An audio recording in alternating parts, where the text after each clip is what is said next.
Vasudevaya.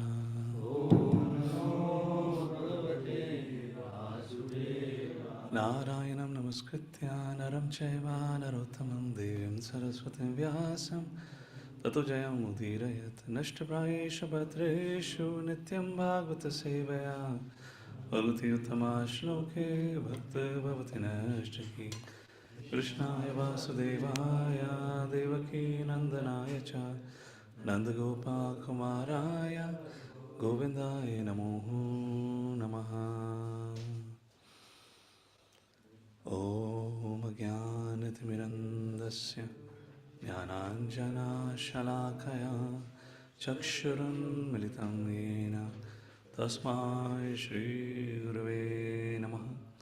Shri Chaitanya Manobhishtam Sapitam Yena Bhutale Swayam Rupa Kadamayam Tadati Swapadantikam Vandeham Shri Guru Shri Chuta Padakamalam Shri Guru Vaishnavasya Shri Rupa Sagrajata Sahagana Raghunathan Vitam Tam Sajivam Sadvaitam Savadutam Parijana Sahitam Shri Krishna Chaitanya Devam Shri Radha Krishna Padam Sahaguna Lalita Shri Vishakhan Vitamsha Namo Vishnu Padaya Krishna Krishnaya Bhutale Srimate Bhakti Vedanta Swami Niti Namine Namaste Saraswate Deve Gauravani Pracharine Nirvishesh Shunyavadi Pashyatati Shatarine Namo Mahavadanyaya Krishna Prema Padayate Krishnaya Krishna Chaitanya Namane Gautase Namaha Vanchakalpatarubhyascha Kripa Sindhubhya eva cha Patitanam Pavanebhyo Vaishnavibhyo Namo Namaha. He Krishna Karuna Sindhu Dinabandhu Jagatpate Gopesh Gopika Kanta Radha Kanta Namastate Tapta Kanchana Gaurangi Radhe Vrindavaneshwari Vrishabhanu Sute Devi Pranamami Hari Priye. Jai Shri Krishna Chaitanya Prabhu Nityananda Shri Advaita Shivasati Gau Bhaktavinda. Hare Krishna Krishna Krishna Hare Hare, Hare Rama Rama Rama Hare Hare.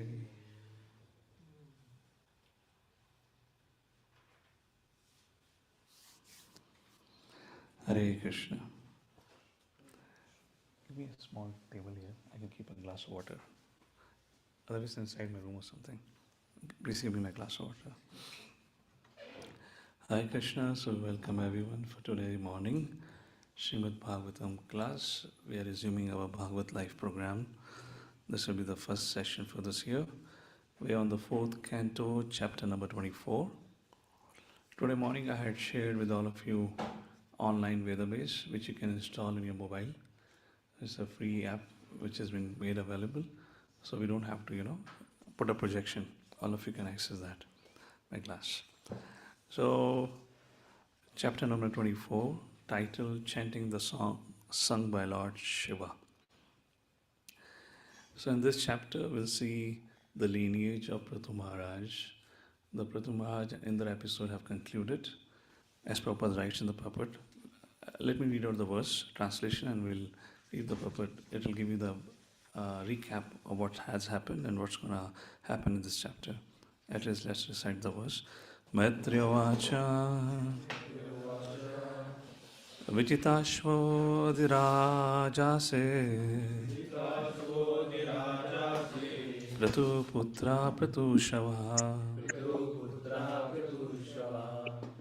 Yavibhyo adadat kashta Bhratrabhyo bhratravatsalaha Vijitashvo dhirajase Pratu putra pratu Shravaha Yavibhyo Adadat Kashta Bhratrabhyo Bhratravasalaha Vijitashvodhirajase Pratuputra Pratushravaha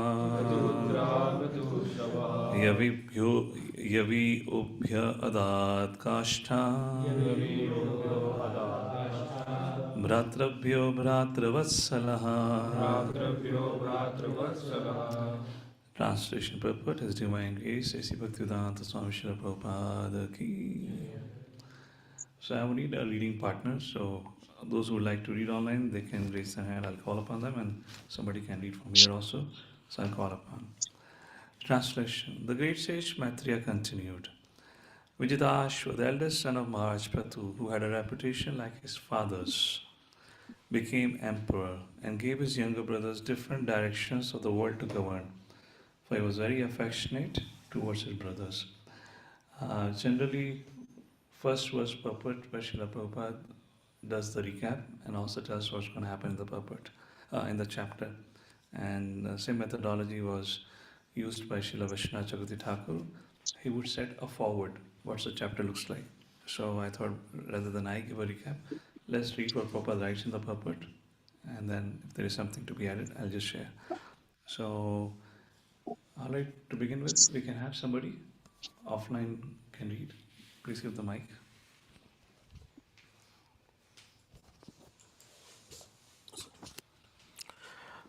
Purport. After describing the life and character of Maharaj Prithu in the previous chapter, the great sage Maitreya began to speak about the sons and grandsons in the genealogical line of the Prithu dynasty. After the death of Maharaj Prithu, his eldest son Vijitashva became emperor of the world. King Vijitashva was very affectionate toward his younger brothers, and therefore he wanted them to rule different directions of the world. From time immemorial, the eldest son generally becomes king after the death of the previous king. When the Pandavas ruled the earth, Maharaj Yudhishthir, the eldest son of King Pandu, became emperor, and his youngest brother assisted him. Similarly, King Vijitashva's younger brother were appointed to govern the different directions of the world. And in case if you have the opportunity to relay the purport online, so the online devotees can read, or if somebody wants to share screen, they can. All right, so now in this chapter, as Prabhupada writes, we're going to see the lineage of Prathu Maharaj. So Vijit Ashwa, who has been mentioned as the eldest son, is also known as Antardhan. In the following verses, we'll read about it. So when Indra had disguised himself, all of you move this side.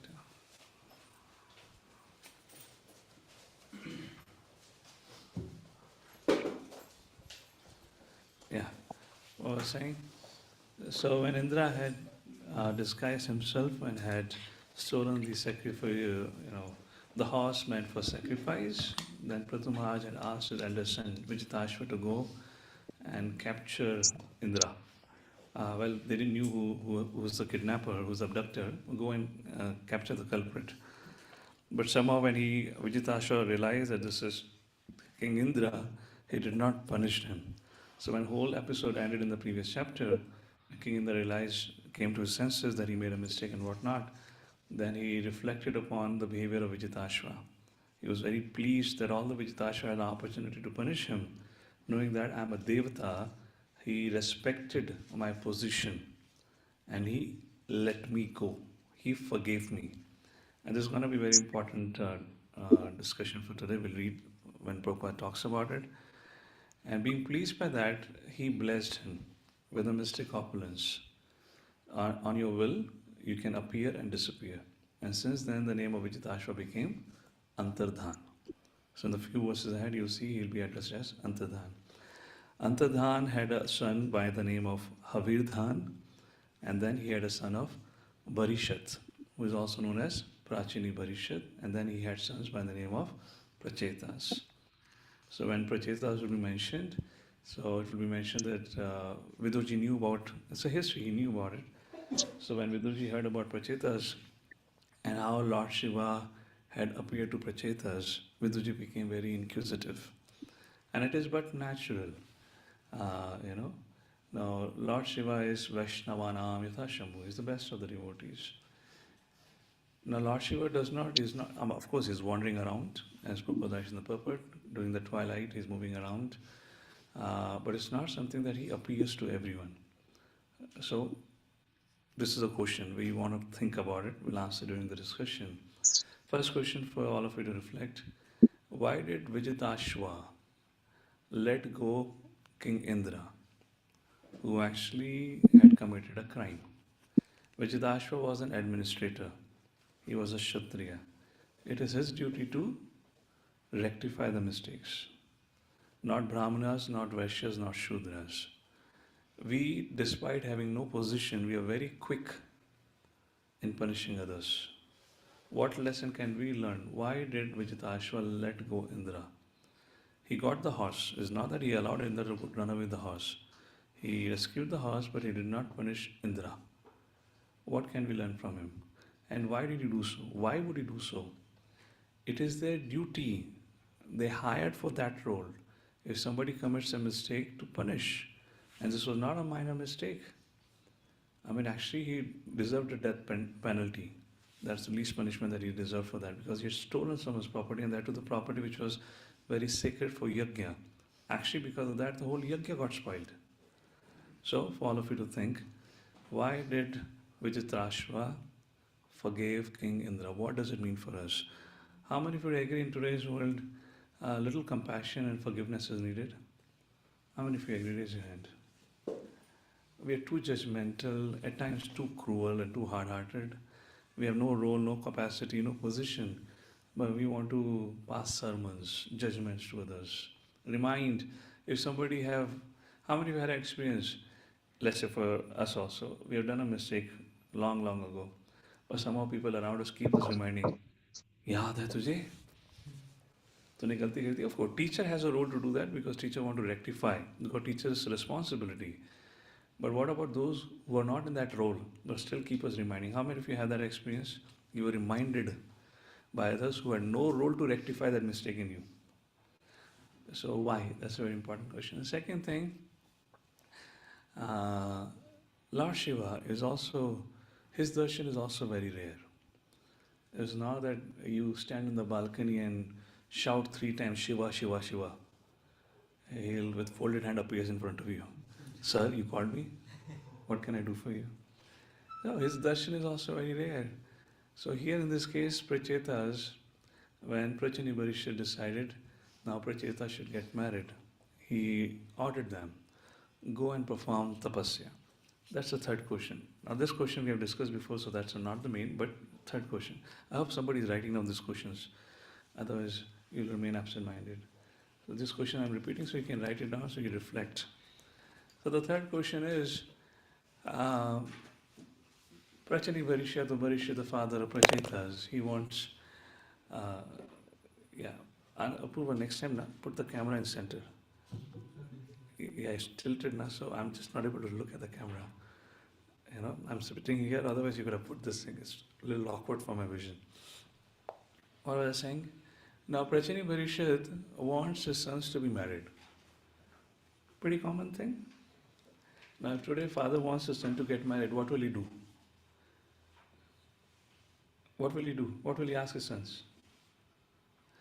If a father wants to get his son married in today's time, what will he ask his son to do? Go and open an account in matrimonial site. That probably would be the first thing. Help me find a girl for you. You're not able to find a good spouse for you, whatever. Yes? What else would father tell to the son?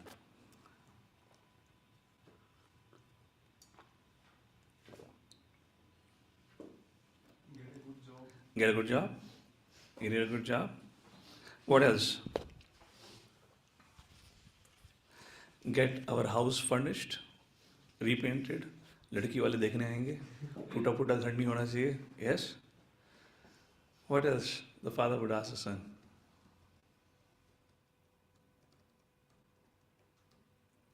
Yeah, but in a Vedic culture, very unique proposal. And this is a repeated theme when we say when it's about marriage. You see that repeatedly in Srimad Bhagavatam or in the history, the bygone ages. Prachini Parishyat or Parishad asked his sons to go and perform austerities. So, question here is, what austerities got to do with marriage? Is it to prepare them for the severe or more austerities that are going to follow up? Is to train them under austerity or what? Why did Prachini Parishad ask his sons to go and perform austerities? And second thing, worship Lord Vishnu and please him. So here, Prachini Parishad didn't ask Prachetas to sign up on a matrimonial site so that you can find a girl. He said, go and please Lord Vishnu so that he can bless you with a good spouse. Get married with the blessing of Lord Vishnu. Times have changed a lot, isn't it? For those of you who in the marriage line, well, queue, not the line, who is in the marriage queue, you can take some hints from here, okay? So these are the three questions we'll try to reflect on in today's discussion. Where is the time? Have we put some watch, Purva? So I have an idea. Okay, so that's a brief background. So again, if any online devotee wants to read, they can raise their hand. I'll call upon. Otherwise, we'll have devotees read our translations. Please, one by one, read the translation from second verse onward. If something is there, I'll add to it.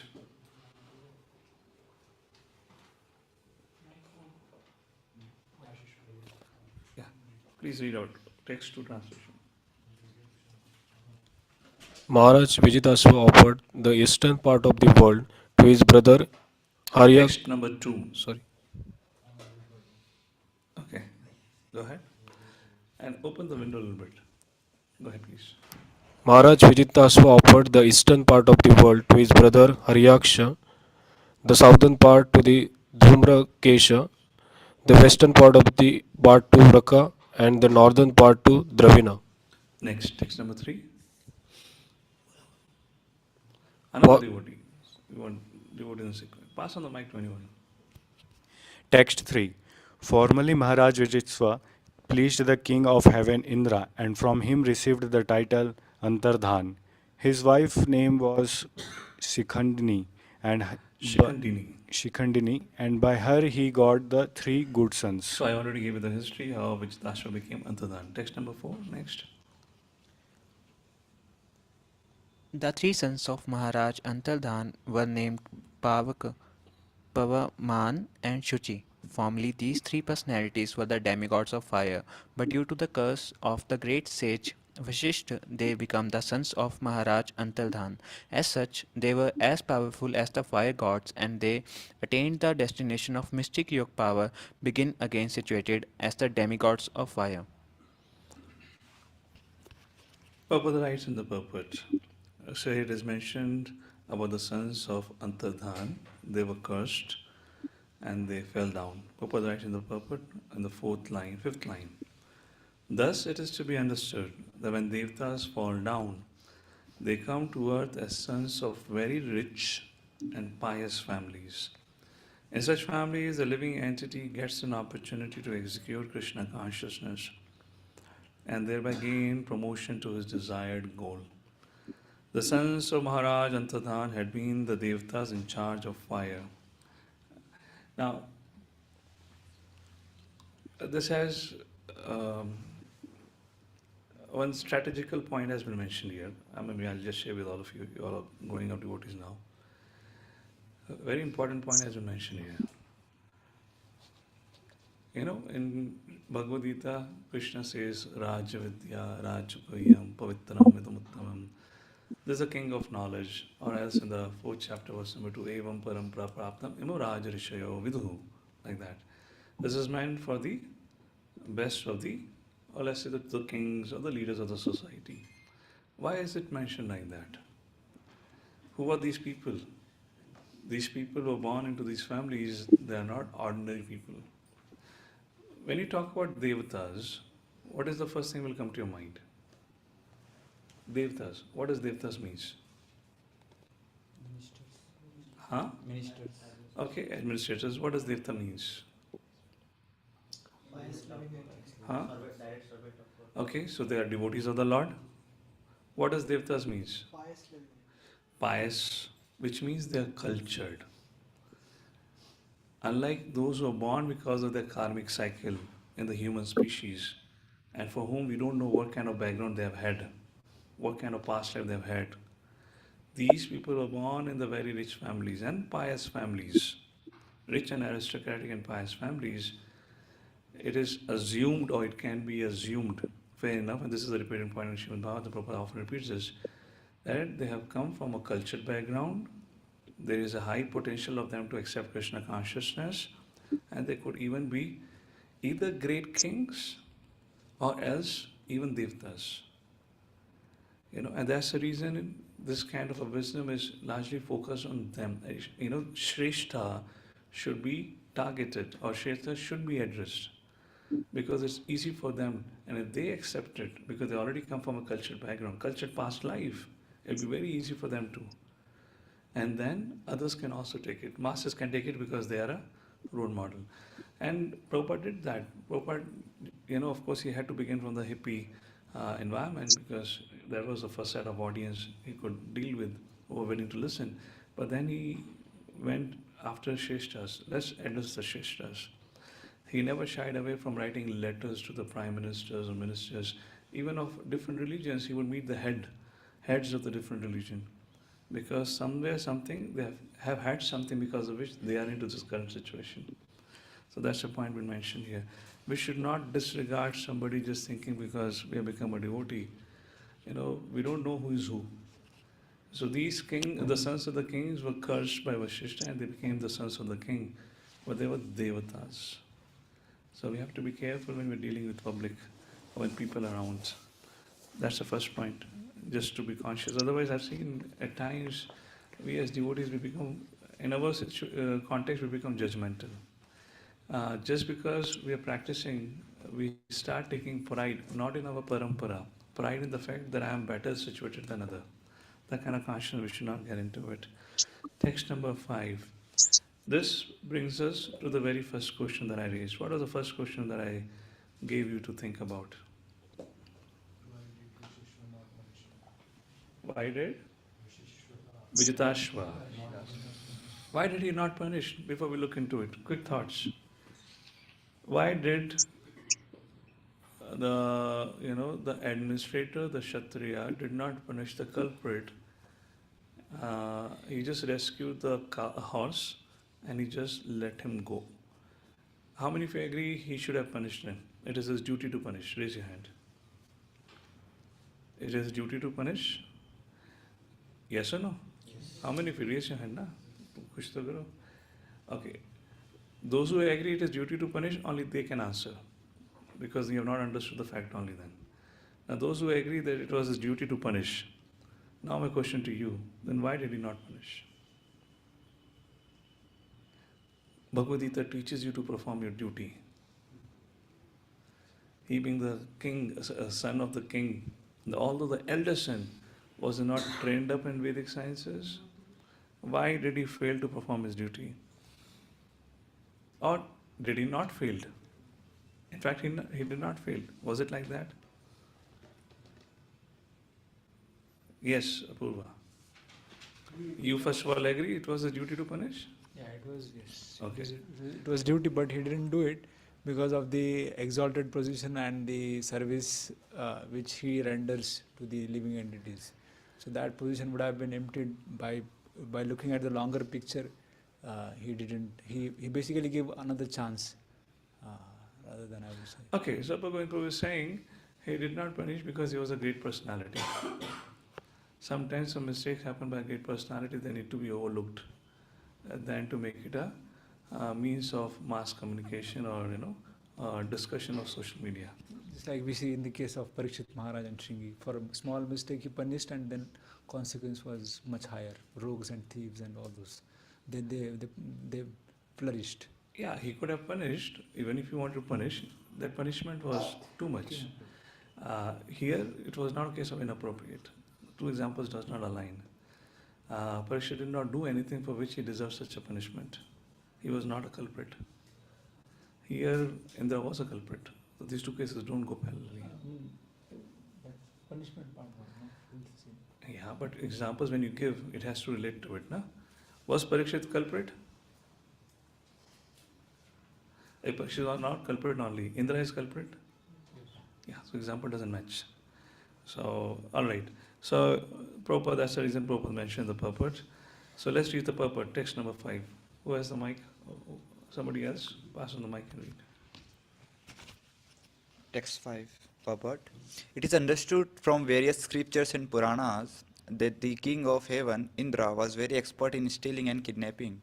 He could steal anything without being visible to the proprietor, and he could kidnap anyone's wife without being detected.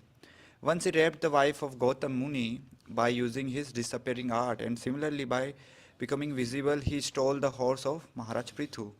Although in human society such activities are considered abominable, the, the Devta Indra was not considered to be degraded by them. Although Antardhan could understand that King Indra was stealing the horse from his father, he did not kill Indra, for he knew that if one who is very powerful sometimes commits an abominable act, it should be disregarded. Disregarded. In Bhagavad Gita 9.30, it is clearly stated, Api chetsu duracharo bhajte mam ananya bhag sadhureva sa mantavya samyak vyavasito isa. Thus the Lord says that even if a devotee commits an abominable act, he should be considered a sadhu or a pious man because of his unflinching devotion to the Lord. The devotees of the Lord never willingly commit any sinful act, but sometimes they commit something abominable due to their previous habits. Such acts should not be taken very seriously. However, because the devotees of the Lord are very powerful, whether they are on the heavenly planets or on this planet, if by chance they commit something abominable, it should not be taken into account but should be overlooked. So different devotees will have different opinion on this particular purport. Some will say, no, it is our duty to fix the system. We have to remove the rogues. Somebody who is in the position and become a rogue, for the larger good of the society, we should punish them. And some would say, apichesu duracharo. This is up to you. But long story short, the main point is this. Guru Maharaj, His Holiness Radhanath Maharaj mentions, criticism of the mistake of the great soul is taken more seriously by the Lord than the mistake committed by the great soul. Alright, I hope you got the point. Be careful of criticizing others. Alright, next you would continue reading. Text number 6, 7 translations.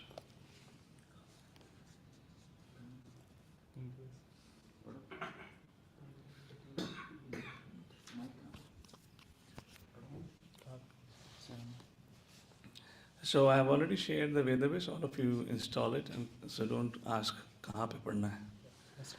Yeah, please read. Whenever Antardhan, the supreme royal power, had to exact taxes and punish his citizens or Little loudly. fine them severely, he was not willing to do so.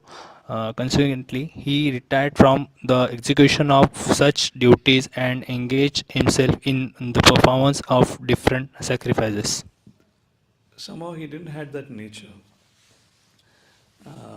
You know, he was, in terms of, as you saw, he let go Indra also, and he couldn't perform this duty of punishment and etc. things. So he retired early, and actually to mention he went back to God like that. Text number 7, translation. Although Maharaj Antardhan was engaged in performing sacrifices because he was a self-realized soul, he is very intelligently rendered devotional service to the Lord, who eradicates all the fears of his devotees. By thus worshipping the Supreme Lord, Maharaj Antardhan, wrapped in ecstasy, attained his planet very easily. Text number 8, next. Now Antardhan's eldest son Havirdhan and his lineage is described. Havirdhan, the son of Maharaja Antardhan, had a wife named Havirdhani, who gave birth to 6 sons named Barishad, Gaya, Shukla, Krishna, Satya, and Jvita Vrata. Next. The great sage Maitreya continued, My dear Vidura, Havirdhan's very powerful son named Barhishat was very expert in performing various kinds of fruitive sacrifices, and he was also expert in the practice of mystic yoga. By his great qualifications, he became known as Prajapati. Text number 10. Maharaja Barshit executed many sacrifices all over the world. He scattered kushagrasses and kept the tops of the grass pointed eastward. All right, Prabhupada mentions in the purport. Prabhupada focuses his purport about the importance of performing yajna. And he says, therefore, in the age of Kali, everyone should engage in the Sankirtan yajna. Next devotee, you can read from the fourth line of the purport. At the present moment, there is a similar need to perform Sankirtan yajna. Found it? Who has the mic or who's reading it?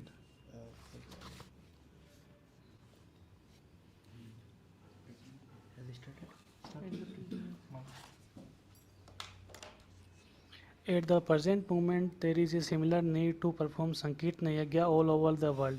The Krishna consciousness movement has started performing Sankirtan Yajna in different places, and it has been experienced that whenever Sankirtan Yajna is performed, many thousands of people gathered and take part in it. Imperceptible auspiciousness. Achieved in this. Perceptible means आपको दिखाई दे रहा है. Imperceptible means just by performing Sankirtan Yajna, auspiciousness, descends or it bestows. आपको दिखेगा नहीं, but it is there. So with that faith, because we chant, the environment would change. Imperceptible auspiciousness. Achieved in this connection should be continued all over the world. The member of the Krishna consciousness movement should perform Sankirtan Yajna one after another, so much so that all the people of the world will either jokingly or seriously chant Hare Krishna, Krishna Krishna, Hare Hare, Hare Ram, Ram Ram, Hare Hare. So the idea is Prabhupada is saying we don't have the capacity to perform yajnas like Maharaj Bharishat, but we can perform Sankirtan Yajna which does not cost anything to anyone. So I guess now 2026 is there. We should plan out, if not every week, but bi-monthly we should have Sankirtan Yajna. And we have a couple of months before the rains hit, monsoon season come and then again it stops. So it can be taken up in TMC. Please plan it out. Brahmacharis, you take up in your forum, plan it out and let me know. We should plan out at least twice in a month Sankirtan Yajna. And we can go to different societies, but all of you have a meeting at least and revert back to me by this week so we can resume this. Prabhupada so much emphasizes on this. Alright, text number 11. Next, read the translation.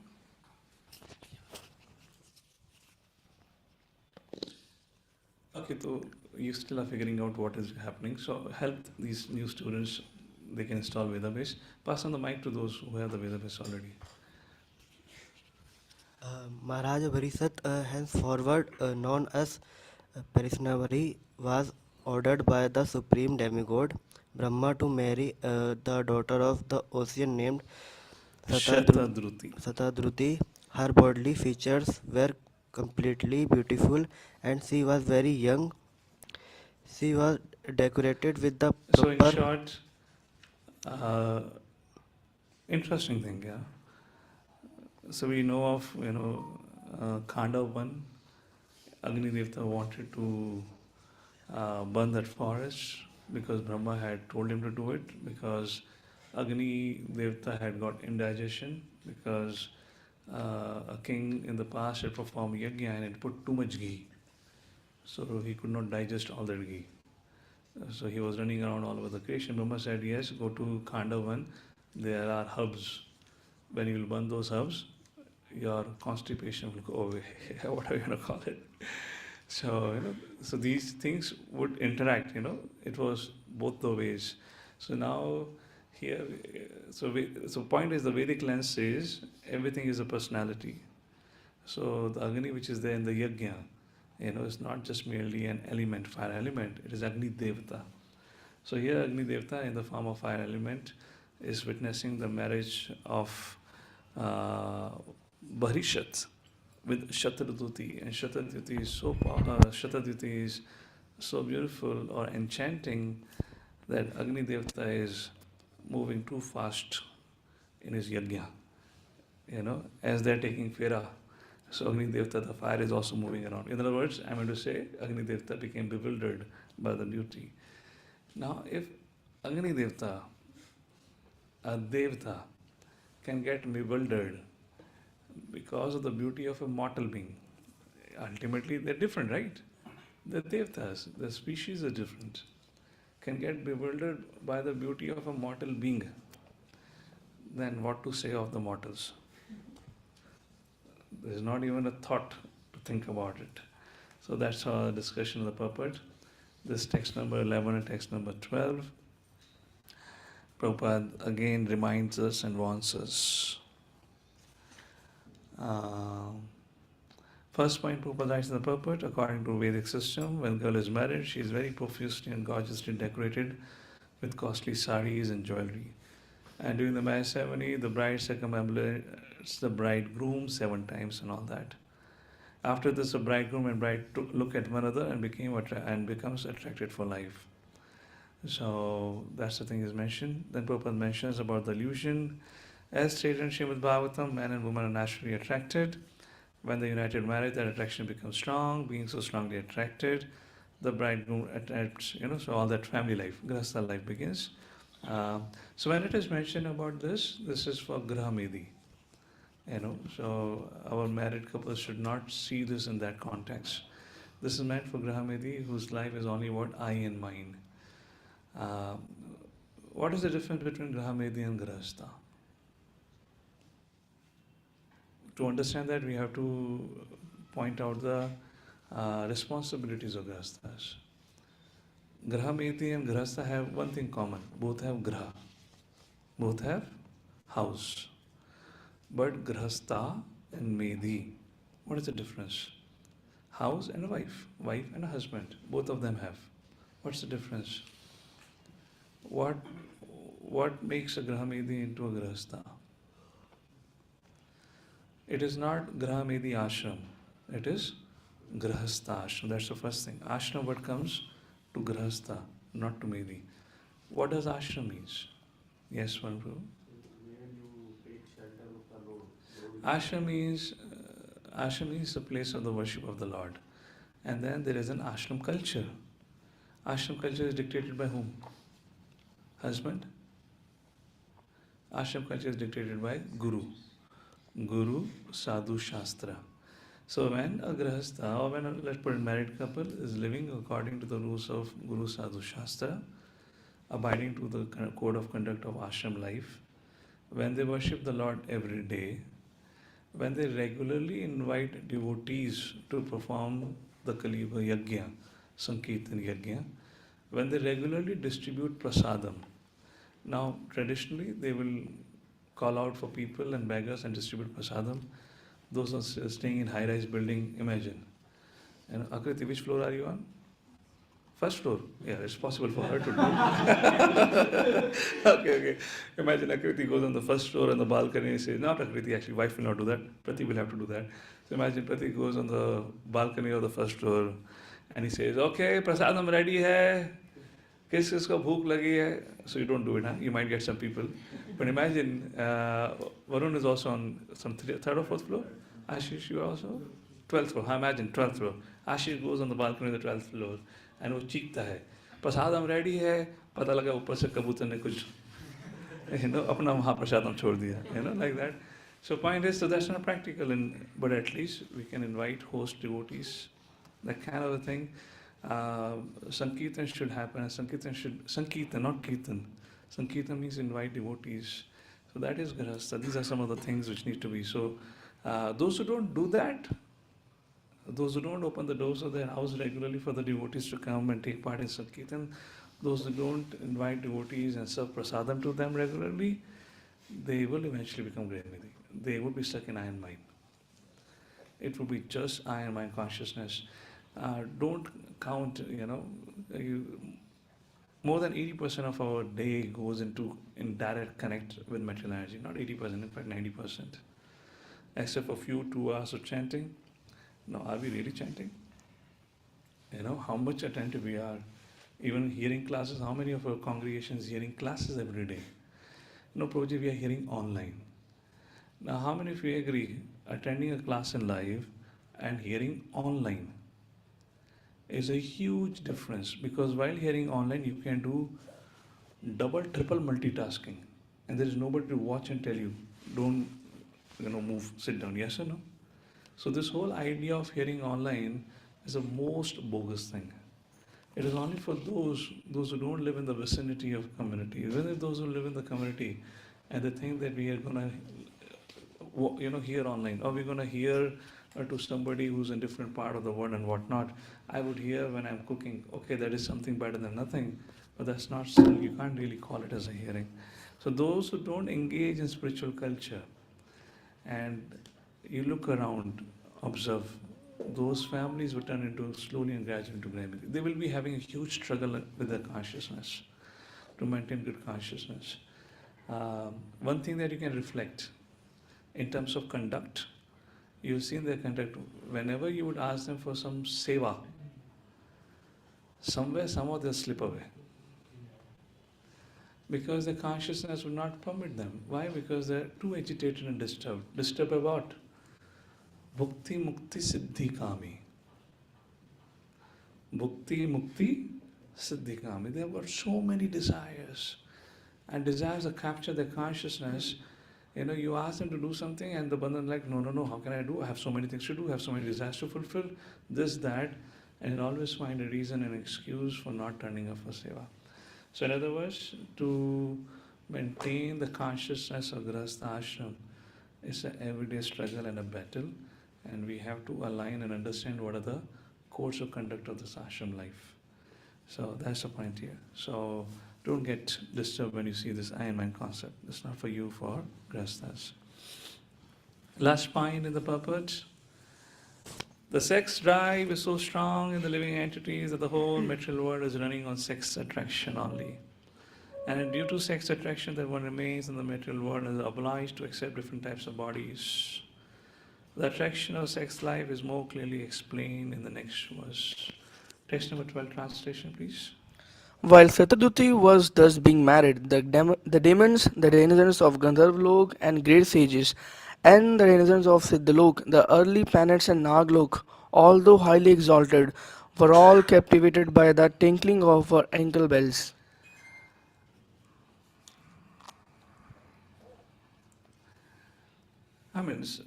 It's very surprising for me. The denizens of the heavenly planets, they're getting attracted to the beauty of this mortal world, which actually is not a beauty at all. In the previous canto, we saw what's the beauty of the heavenly planets, and the bodily transformations, the bodily changes, all that a mortal being undergoes, that just does not exist in heavenly world. And person of that world getting attracted to somebody of this world, it just doesn't make sense. But the point is, everything is not going to make sense to a limited intelligence. So my question to all of you is, if this is happening, why this could be happening? What is happening behind the stage here? How come somebody from the heavenly planet get attracted to the mortal beauty, which is perishable, which is just so temporary, is short-lived. And to maintain that, we have to use, fair and lovely and hair and dye. And of course, X effect, special perfume for man and woman, all those kind of a thing.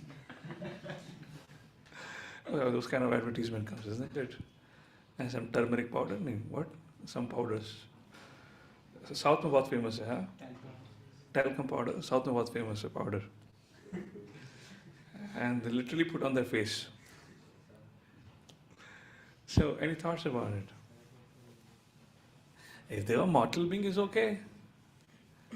Beings of other planets are getting attracted. All right, Prabhupada mentions. You can read, I don't want to read the whole thing here. The bottom line is, sex attraction is very powerful.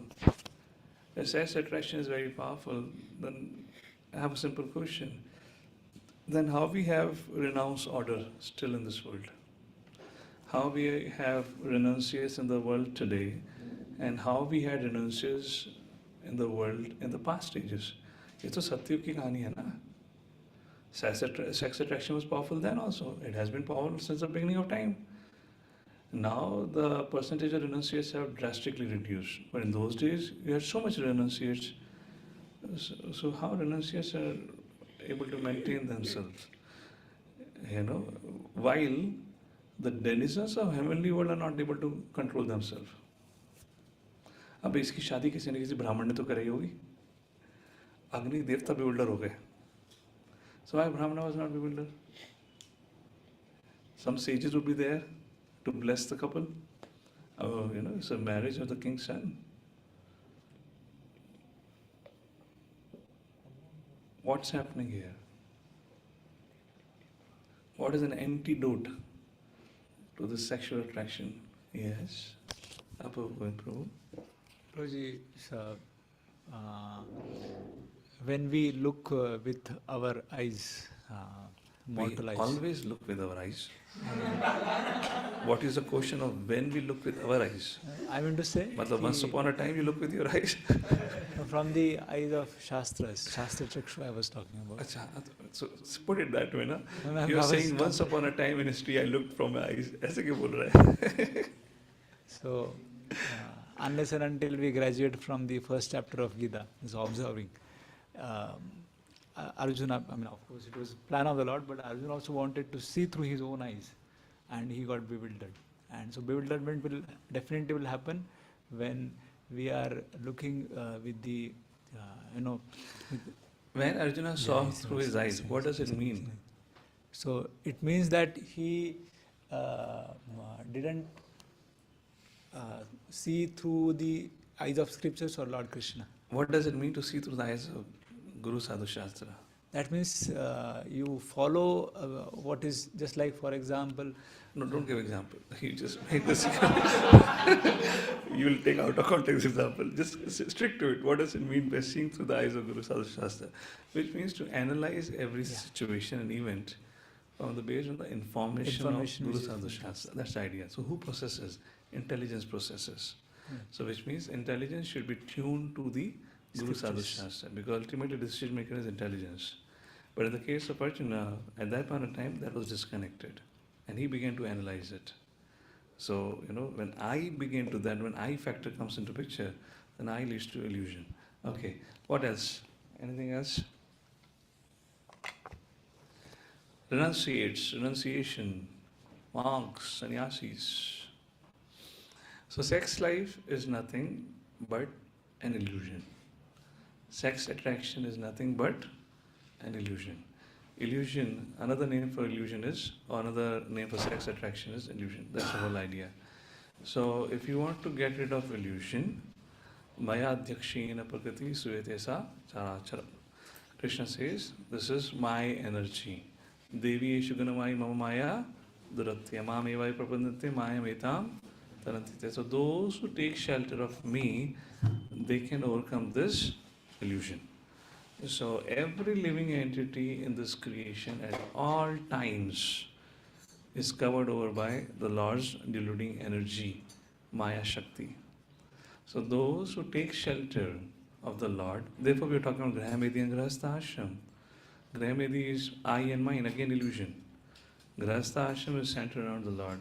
So when a person or individual in any ashram, Brahmachari, Grahastha, Vanapasa, Sannyasa ashram, when they practice the culture of taking shelter of the Lord, then this illusion begins to fade away. And then we are able to see across the illusion that our attraction to those things which illusion offered us, that taste goes away. That doesn't seem to be so attracted.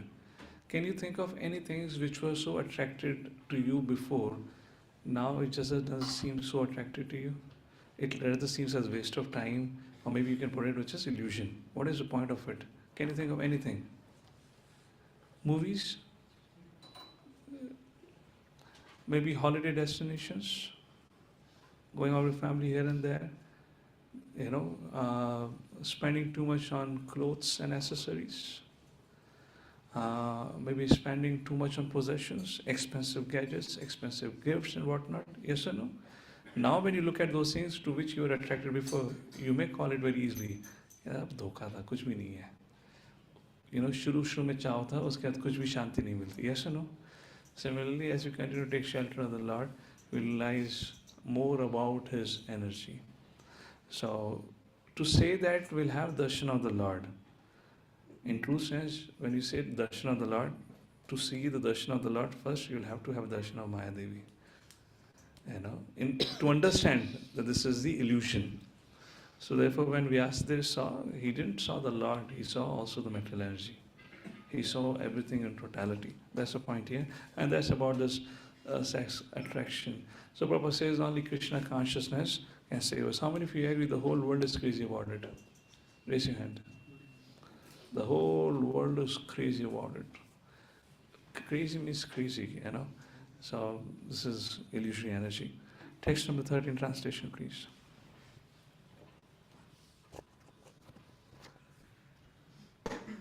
The king Prachini Bari begot 10 children in the womb of Shatadruti. All of them were equally endowed with religiosity and all of them were known as Prachetas. So Barishad was an illusion that he was begetting child after child? No. It was done as a matter of service. Grahastha ashram, it is their duty to begot a child and try to raise them in Krishna consciousness. That should not be seen as an act of illusion because these ashrams are created by the Lord. Okay, that's one of their service. Next, text number 14. When all these prachetas were ordered by their father to marry and beget children, they all entered the ocean and practiced austerities and penances for 10,000 years. Thus they worshipped the master of all austerity, the Supreme Personality of Godhead. All right, so here comes the second question. What was the second question? Somebody read out loudly who is noting the second question.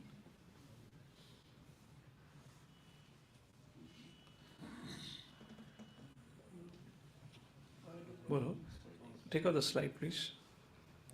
We didn't have any position, still we are giving punishment. No. I just made it so simple so that you can be attentive during the class. What you people are doing? I gave you 3 questions in the beginning. What is the second question? इसलिए अपनी कलियुग का बुद्धि पे इतना विश्वास नहीं करना चाहिए. या तो तुम बैठो ही नहीं, बैठो तो पेन पेपर लेकर बैठो ताकि नोट करो. You're wasting your time unnecessarily. You can't be this much attentive also. Yes. Second question, why Prachini asked her son to do the austerity? Or what would we discussed in the beginning? What would father ask his son before getting married? Open an account on matrimonial site, get a job, repair our house, XYZ. Now here he's asking his sons to go and perform austerities. And I was just joking about it. Was he preparing his sons for getting used to the austerity that is going to happen after marriage? I was just joking about it. So why would the father ask the sons to perform austerity and worship Lord Vishnu and please Lord Vishnu? We lost that culture long ago. But why? And therefore I tell the young generation who is trying to be here, take your time in this ashram seriously. Don't turn this into a hotel or motel that I'm staying as a PG. I can wake up anytime, I can come anytime. I just need a place to live. I just need 3 times food, prasadam, so I don't have to care for my life. You're here for training. Actually, you should see your life as prachetas performing austerity. And therefore, I told devotees early this year, of course, I had to go through some treatment that was unexpected, so the whole plan got changed. And I told everyone when we went for retreat, I'm going to ask some of you to leave this place because you're not in the right consciousness. The whole overall environment is getting disturbed because of it. You're just living your life for nothing. Why are you here? For what purpose? I'm a PG owner. The brahmachari is a PG manager running a PG here. This is meant to be an ashram. What are you doing with your training? Why not turning up the morning program? Why not taking things seriously? If you're attending morning classes, where are your notes? Where are you studying properly? You sit and just, clueless, what's going on? You're wasting your life. At least you go out and work hard and make some living. Neither you're able to do some basic living. This is a mediocre life, I don't know what kind of consciousness it is. So why would Prajani Varishad asked this to his sons. Yes, Vargo.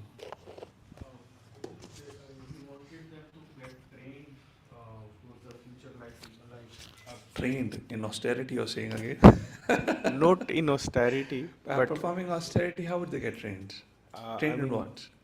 like when they go through that austerity and all, they realize the nature of the this whole material world and how it functions and other things like that. So when they get into the grastha ashram, they can be more God conscious rather than Yeah, I mean, this is more of intellect. If they would have gone to Guru's ashram, that's okay. They performed austerities and worshipped Lord Vishnu. Yes, a Yeah, function of austerity. so austerity will purify him, and so That's he the will also. point. Austerity purifies the mind, senses, and intelligence. When senses, mind, intelligence gets purified, they being the sons of the king, they had all the opulence, all the sensual things to enjoy their life. They'll be able to restrain themselves. Otherwise, they'll get into a hedonistic culture. Can you just think about it? Would they have any scarcity of any enjoyment? Anything they want to eat, the kind of lifestyle they want to enjoy that we can't even dream of. These sons had everything. How much sensual enjoyment they could have had. And this is the base nature of a human being or a living entity in this world. That's the reason we have come here in this creation to enjoy. To protect them from that base nature, therefore the Father said, go and perform austerity so you can purify your senses, mind and intelligence. So that you're qualified to get married. So that you remain truthful in your marital relationship. You don't get in, you don't become, what do you call as, moving around with every woman like that. And you restrict your sensual enjoyment. That's the whole idea, okay? That's the answer for second question. Text number 15, translation.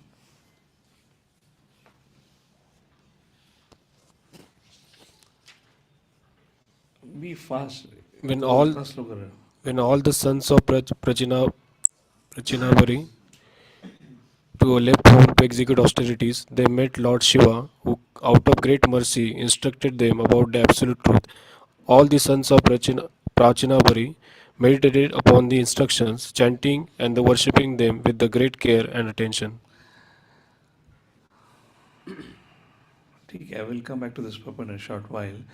So, text number 16. So now, as I said in the beginning, in this conversation, we'll see Prachetas are going to perform austerities, and before they can even begin their austerities, and they were performing austerities not to please Lord Shiva, they were performing austerity to please Lord Vishnu. And here I had asked the third question. What was the third question? For you to reflect when we study today. What was the third question?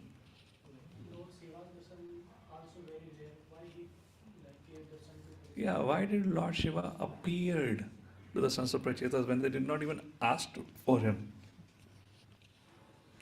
It's a very important discussion. For all those demigod lovers, or for all those who have been worshipping some other devtas, this segment is very important. So let's take a look at it. Text number 16, 17, Vidura becomes very inquisitive. Oh, really? Lord Shiva had appeared to Prachetas, and Lord Shiva and Prachetas had some discussion in private. It's but a very genuine human nature. If we know of some two important people and they've had some private conversation, we always want to know, क्या हुआ? क्या बोला? किसने क्या कहा? क्या प्रश्न पूछा? And that's how Viduji becomes inquisitive. Please read translation, text number 16 and text number 17. Text 16. Vidura asked Maitreya, my dear Brahman, why did Prachetas meet Lord Shiva on the way? Please tell me how the meeting happened, how Lord Shiva became very pleased with them, and how instructed them. Certainly such talks are important, and I wish that you please be merciful upon me and describe them. Continue, 17. Text 17. The great sage Vidura continued, O best of the Brahmanas, it is very difficult for living entities engaged within this material body to have personal contact with Lord Shiva. Even great sages who have no material attachments do not contact him, despite their always being absorbed in meditation to attain his personal contact. So that's a point, and that's a question we're raising. Prabhupada writes in the purport, same thing. what type of Buddhist. So mark this puppet. In this puppet and the next puppet, there are some important points of Lord Shiva. We'll see if I want to discuss now. Okay, let's go to text number 18. Read the translation. So the question that we are thinking, we're trying to discuss here right now is, why would Lord Shiva appear to Prachetas? Lord Shiva is not somebody who's wandering around. His darshan is very rare. Why would he give his darshan to Prachetas who did not even ask for him? Text number 18, please. Lord Shiva, the most powerful demigod, second only to Lord Vishnu, is self-sufficient. Although he has nothing to aspire for in the material world, for the benefit of those in the material world, he is always busily engaged everywhere and is accompanied by his dangerous energies like the goddess Kali and the goddess Durga. Okay, text number 18. Accompanied by his dangerous energies like goddess Kali and goddess Durga.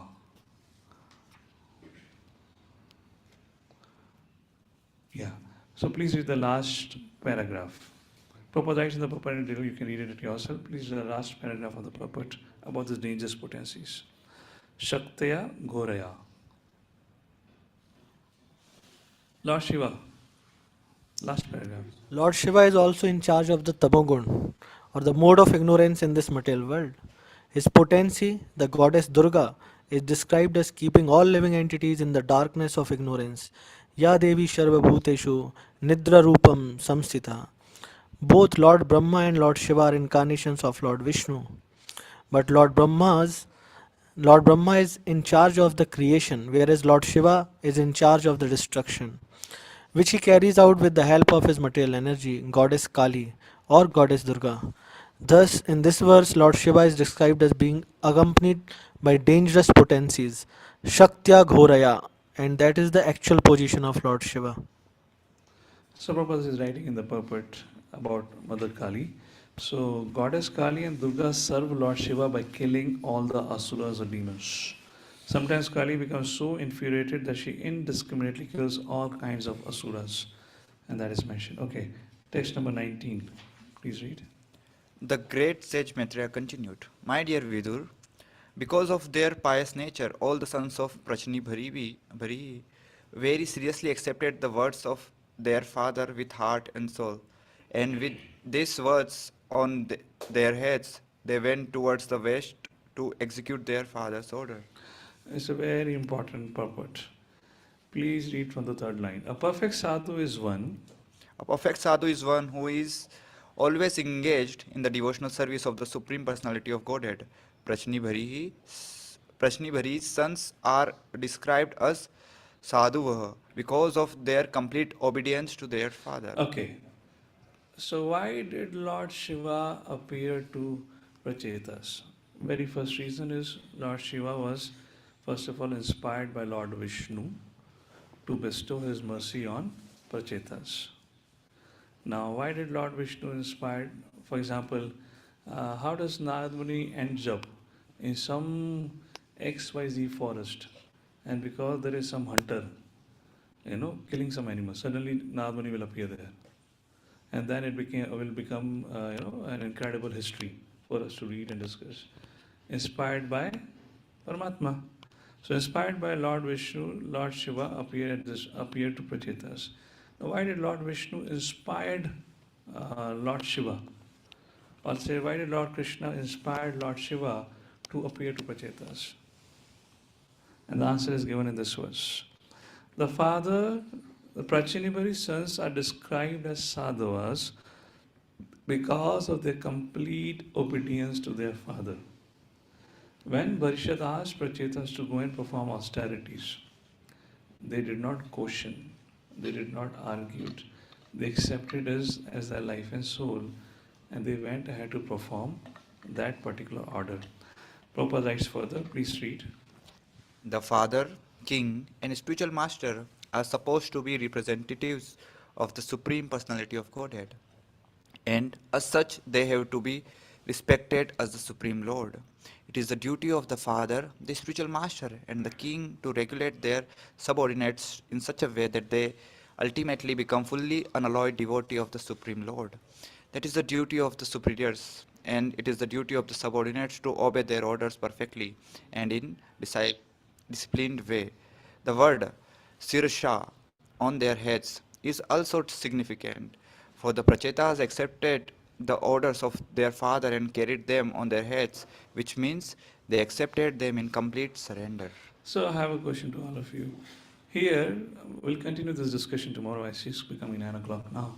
So the third question, why did Lord Shiva appear? I just gave you one reason. We'll give more reasons tomorrow when we continue the discussion ahead. And the reason that we gave here is Lord Vishnu inspired Lord Shiva. Why did Lord Vishnu inspire Lord Shiva? Lord Vishnu was greatly pleased, Lord Krishna was greatly pleased because of Pracheta's obedience to their father. Now, it was not a mundane obedience. Prachetas were asked to go and worship Lord Vishnu, and by Prachani Barishit, and Prachetas wholeheartedly accepted it. And seeing that, just like Dhruva Maharaj received the mercy of Narad Muni, because his mother told him, you'll find sages in the forest and they'll guide you how to worship the Lord Vishnu. And with full faith he entered into the forest. And who came? Narad Muni. Who sent Narad Muni there?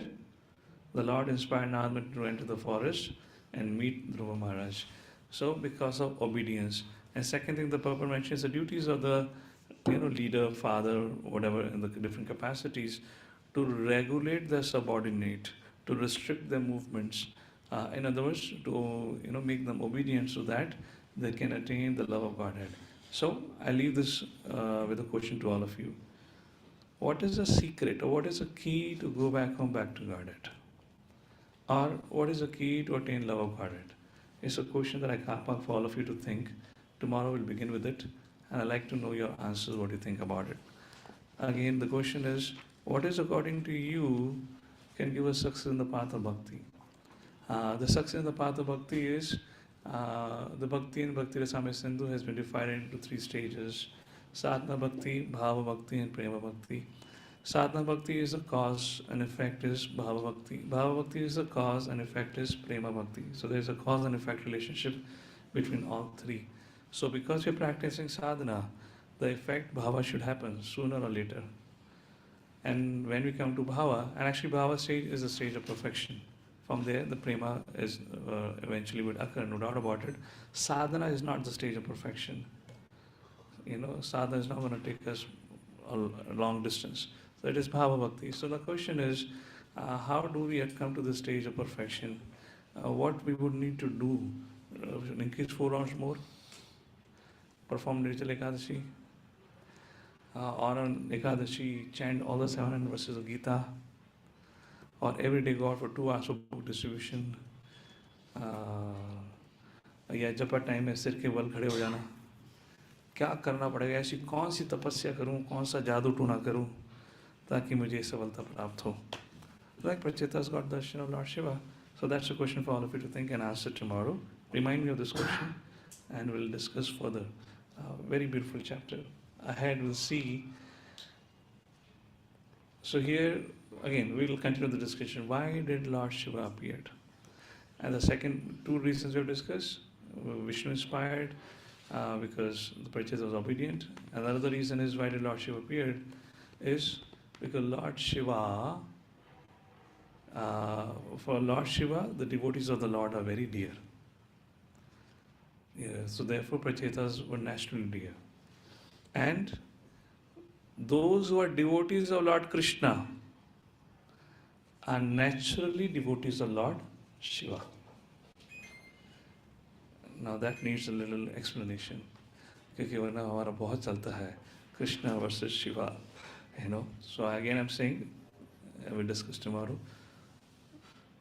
Lord Shiva loves every devotee. Out of that love and care, he appeared to Prachetas. We'll see the next verse onwards.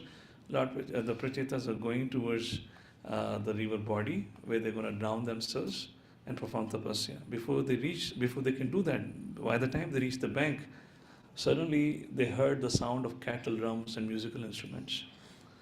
They're out in the wilderness. There is no living entities in kilometers. And these brothers are thinking, "Arey, music ki awaaz kahan se aa rahi hai?" And suddenly the water body began to shake.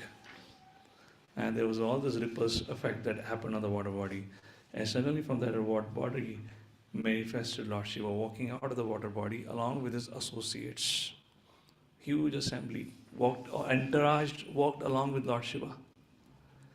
Now, if you're devotee of Lord Shri Krishna, then ideally you should turn your face away from Lord Shiva and walk in the direction, hey, हम तो कृष्ण भक्त हैं, शिवा की तरफ देखते नहीं, you know, ये देवता है, हम तो कृष्ण के लिए आए थे.